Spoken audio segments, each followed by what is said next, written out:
Welcome. In this video on the Civil War, we will discuss how the end of the war leads into the Reconstruction period. The Reconstruction period, roughly lasting from the end of the war in 1865 through what most historians say would be 1877, is a very controversial but significant and often misunderstood part of American history. I think a lot of people get it confused with the idea of literally reconstructing or rebuilding damage done by the war, or repaying the debt, or rebuilding Atlanta. And that's not what it means. Reconstruction refers to rebuilding the country politically. 11 southern states have seceded. How do you bring them back into normal relation with the other states? Do they get to vote for president this time around? Do they get to go into Congress right now? Do their governors run the state? Do the Union military run the state? What is going on? A major question of Reconstruction is, was it a success or was it a failure? A great IB question as well. Does it accomplish its goals or does it not? So be looking at that, and we'll return to that theme throughout this lecture. A major interesting point of Reconstruction is its historiography, right? History being, the study of the past based on sources interpreted by historians. Historiography is the study of history, as in the study of how history, the study of how the story, the account, has changed over time. The traditional view of historiography is that it was a failure, and it was a failure because it tried to invert the races, that it tried to subvert the southern whites and giving power to the freed people, the former slaves, African Americans, southern blacks, that was a failure because of racism, that they fully believed, to the point of arguing that science supported racism, that of course it would fail because it tried to invert the pyramid and give power to the freed people and take away power from the white people, and therefore of course it would fail because racism tells us that's not going to work. That really fell apart in the 1950s and 60s with the revisionist school of history that really turned it on its head and said, no, Reconstruction was this glorious time it reminds us of today. I mean, then, the 1960s, they believed in civil rights and equality and all these groovy things, and they were just like we are today, and they really saw themselves in those Reconstructionists. And that the only failure of Reconstruction in the revisionist school of history was that it didn't go far enough or didn't last long enough. Now we live in a post-revisionist period where we realize, again, the way I've put it, that there was a hatred of the South and a resentment of the war that temporarily overcame Northern racism, or that it was a very practical thing that they had to give more political rights to the freed people in order to suppress the rebellious tendencies, and that the failure of Reconstruction was somewhat of a success, but also the seeds of its failure were baked right in. So again, we'll look at that as we continue.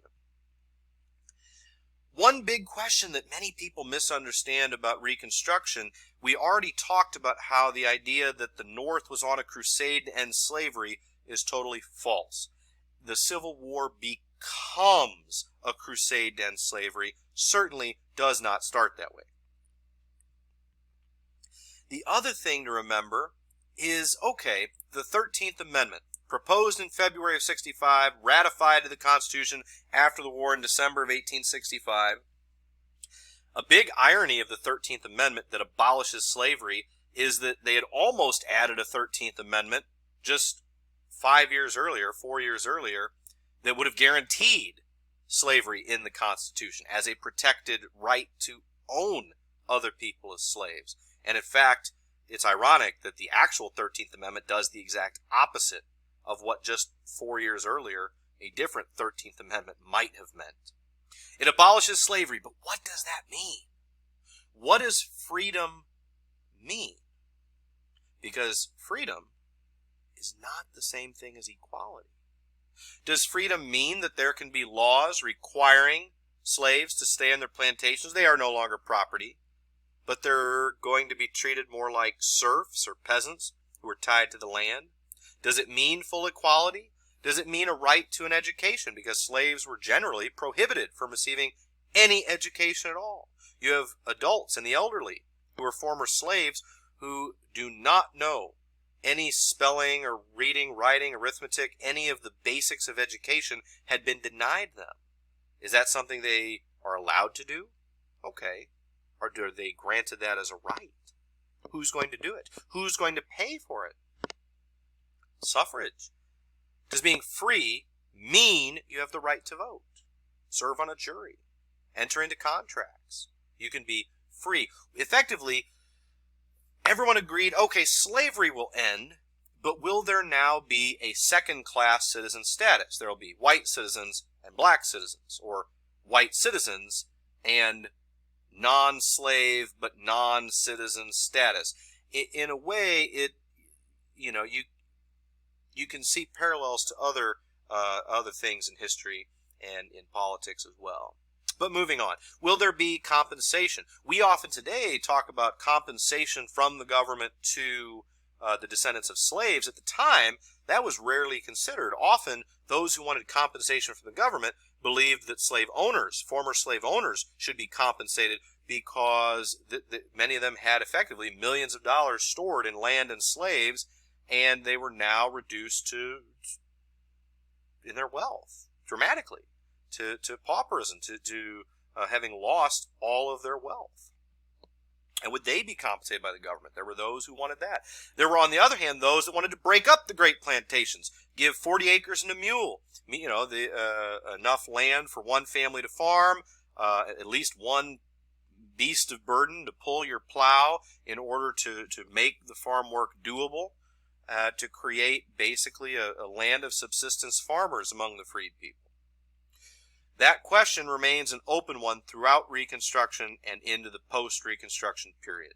What actually happens is black codes sweep the South. Black codes are these patterns of restrictions that are race laws, of race control, that the white legislatures impose, preventing the freed people, the former slaves, Southern blacks, are prohibited from owning land, entering into contracts, testifying in court, moving from county to county, or from voting.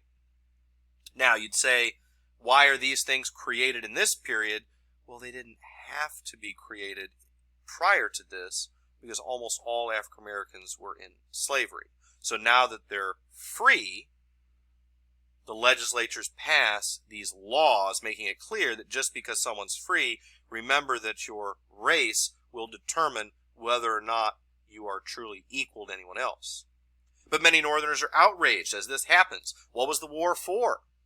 As it became this crusade to end slavery, and many people embraced it, and then even though the Constitution has been changed to abolish slavery, it seems as if African Americans are being placed in a position basically like slavery, or of peonage, or peasantry, or serfdom.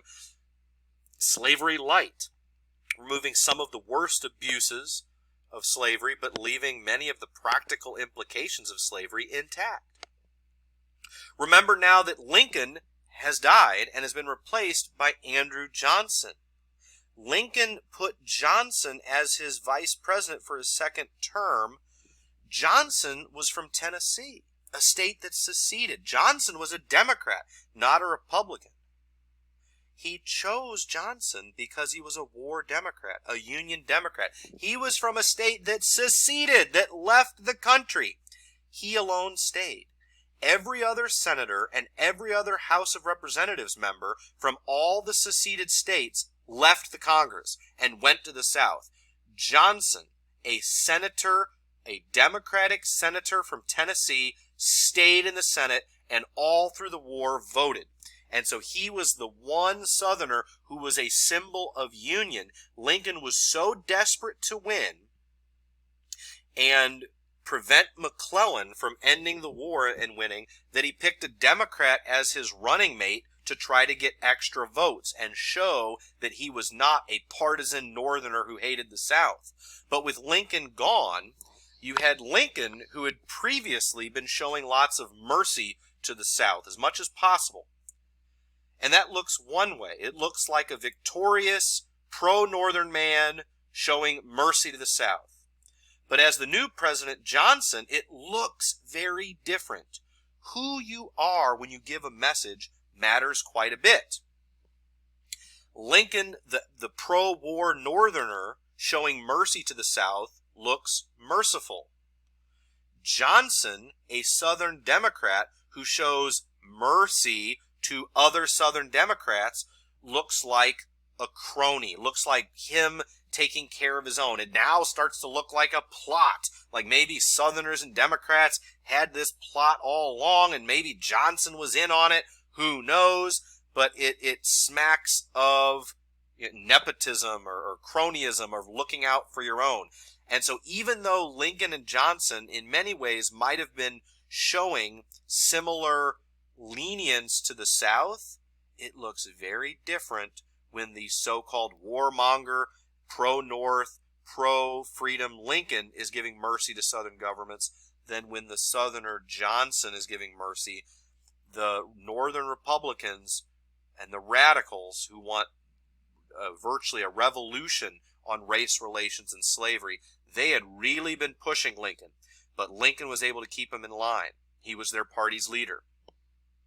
They will overwhelm Johnson and really push him, but they are not in session. Congress, remember, does not even take session. They were elected in November of 64. Lincoln's re-inaugurated in March, assassinated in April. So in April 65, Johnson takes command and the war ends right then. The new Congress is not going to take their seats until 1865. So for that whole time, for over 6 months, Johnson and the state governors are basically allowing the South back into normal relation with the Union. But when this Congress comes back into session with large Northern Republican majorities, they will see it very differently. So who has the authority to, quote, readmit the Southern states? The Congress, with its large Republican majorities, or the President, formerly the Lincoln, the Northern Republican, but now Johnson, the Southern Democrat? Well, the question boils down, did secession really happen? Well, if yes, and they truly left the country, then the authority under the Constitution rests with Congress, that the states have to reapply for statehood, and Congress has to admit them one by one. No.